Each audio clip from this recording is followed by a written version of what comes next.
Randolph. I'm the manager. We're looking for Rose. Works as a waitress down at the diner. Rose, sure. Nice girl. Who wants to know? I'm Alan Wake. The writer, huh? I heard on the radio you were visiting. Well, I'll show you her trailer. That Rose, she's a nice girl. Always pays her rent on time. As I was saying, Al, I found all sorts of weird stuff from the local newspaper's archives. This place is crazy.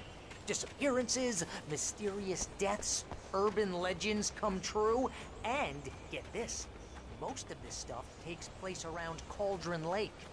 Well, you ain't wrong, mister. As a writer, when I'm working on a story, I do like a bit of a guiding structure for it. I mean, there are obviously very different story structures out there. You know, your basic three-act structure, hero's journey, and all. And I kind of use some of these as a reminder to myself that whenever I kind of run into a problem in the story, then I glance back at these structures if there is any help to be offered.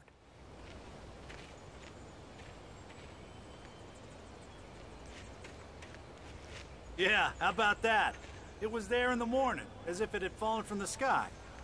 But it would take a tornado to lift something like that. We're damn lucky it didn't crush any of the trailers.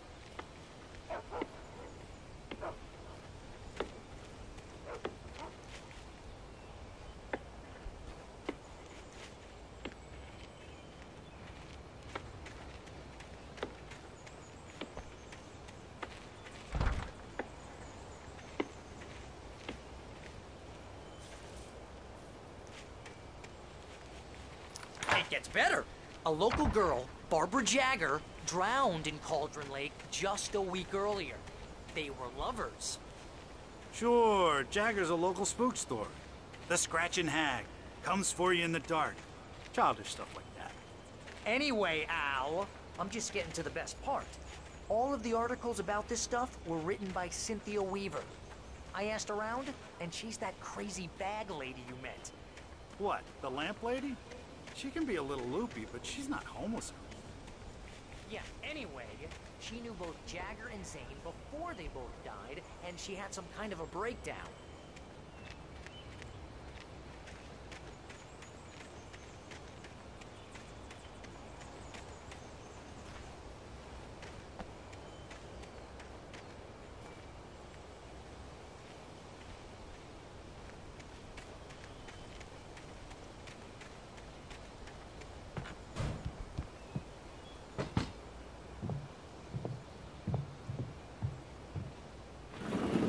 Welcome to... Oh dear, Mr. Wake. I'm so glad you're here. Rose, you have my manuscript? Oh. Oh yes. Yes. Please, come in. Hey, this is really good. Rose, Yes, my manuscript. I really need it. I understand. I know what you need. A muse to inspire you. Oh, for Barry? She doesn't have anything. Yeah, hey, Al? Al, what's... Oh... Barry! What? What?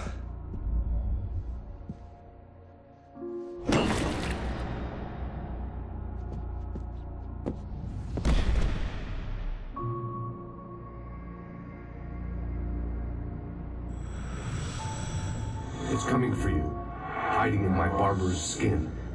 I'm too weak to stop it. You must turn the lights on. I promised I'd come visit you and your lovely wife.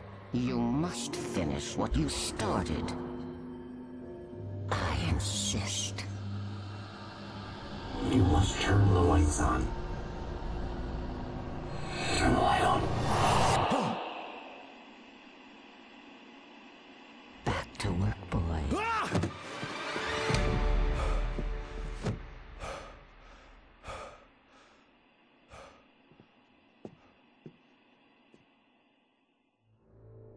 I I felt nauseous, hungover. Only anger kept me going. I can't tell reality from dream anymore, but it seems I have an imaginary editor to help me. She's an old woman in a funeral dress. I call her Barbara Jagger. She's very strict. I'm writing faster and faster. My manuscript is being heavily revised. The edits are getting very aggressive, and each day there's less of me and more of her. I hate it, but I know she's right. She promises me I can save Alice this Rose way. took a day from me. I had less than 12 hours left to meet the kidnapper. All I could do was get Barry into the car, work something out once I got on the road. Barry was out of it. He was way too heavy to carry. You're right. I deserve more money.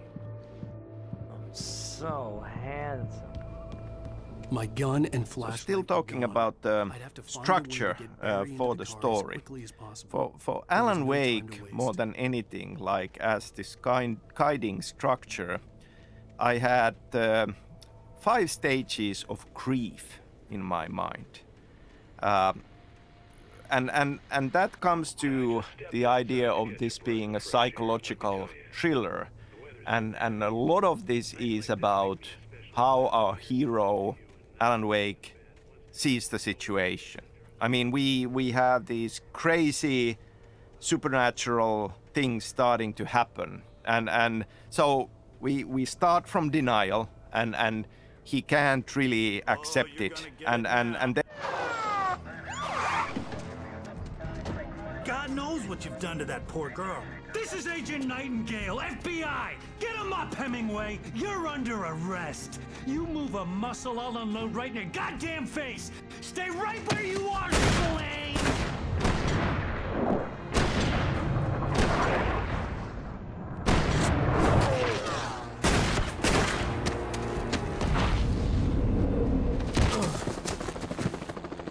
What are?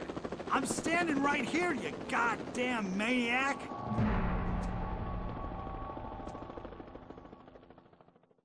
I hated to leave Barry behind, but there was no way I'd miss my appointment with the kidnapper. Give it up, Mr. Wake! Come on! Make it easy! Get after him! Don't let him get away! Move it! Move it! Move it! I'll have you shot if you let him get away!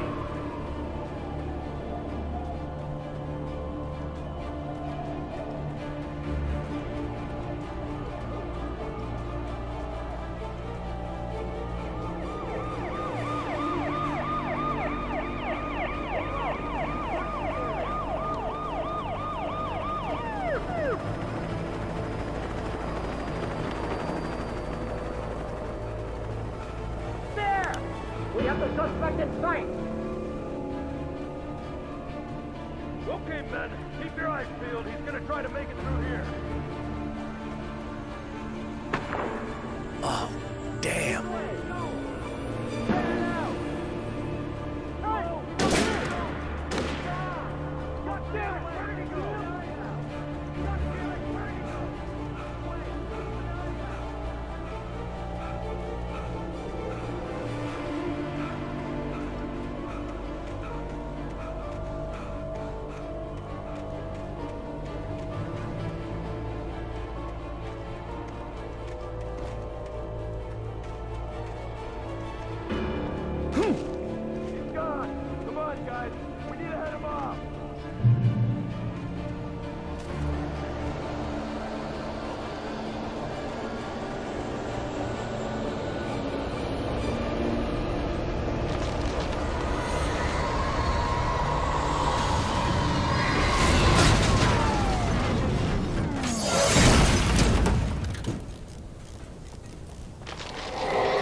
This horror was everywhere I went, circling me. The cops didn't stand a chance. They were after a writer, not a monster.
This is James. Mulligan, Thornton, come in. Over.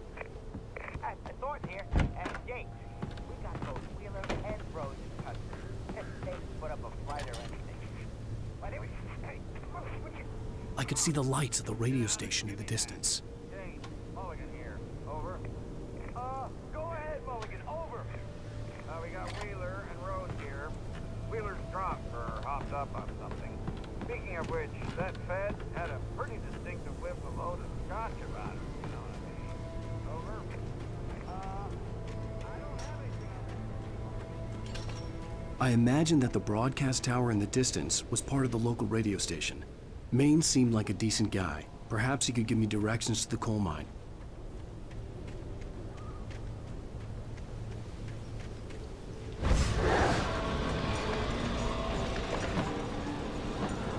Unnatural shadows clung to the gate. The darkness that was after me was trying to stop me. I wouldn't get through without a light.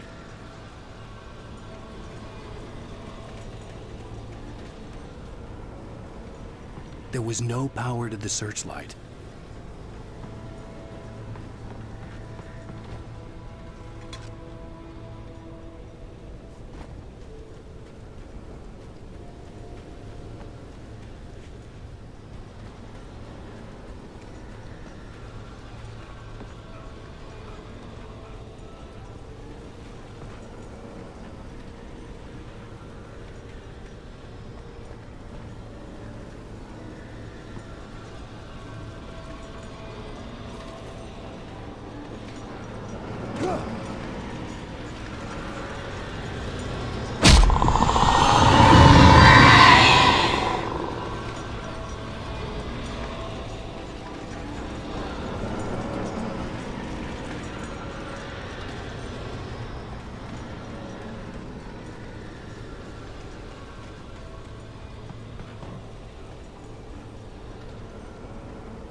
It took me a moment. So Alan Wake is a psychological thriller, and we are on this journey into Alan Wake's mind. And if we think about psycho thrillers, you know, there is always that question on, is this true? Is this really happening? Or is this part of the madness? And if it's madness, is nothing true? But obviously we are on this journey together with Wake, and he becomes to believe in it. And so must we, because otherwise the things that we are fighting for are not really there.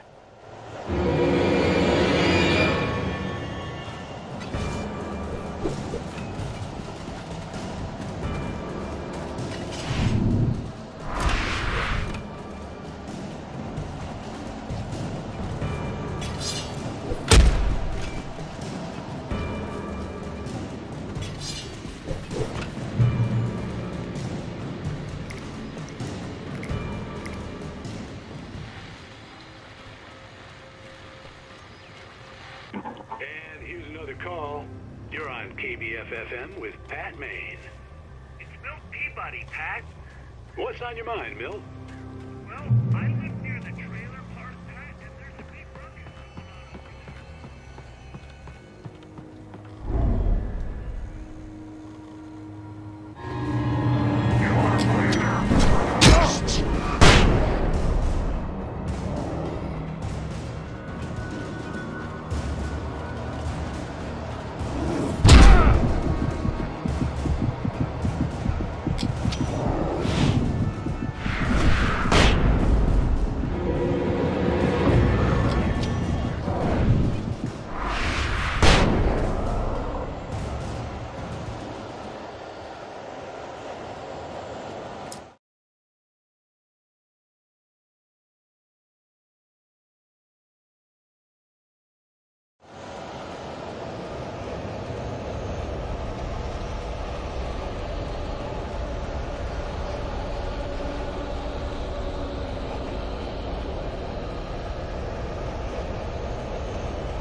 I hope Maine a big theme, obviously, in this thriller is fiction coming true.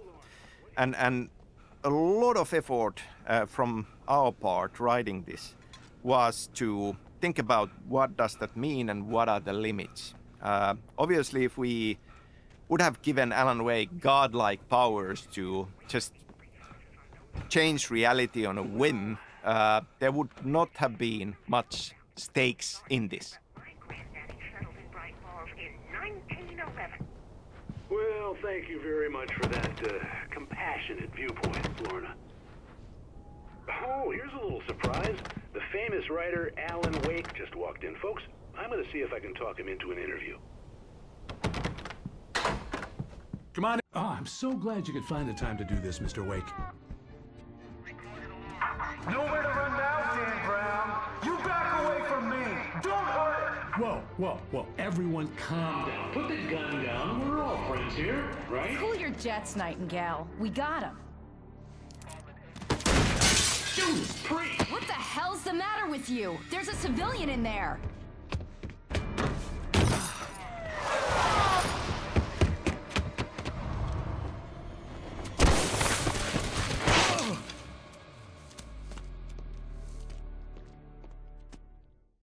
I'll get you yet, even if it kills me. You hear me? You hear me?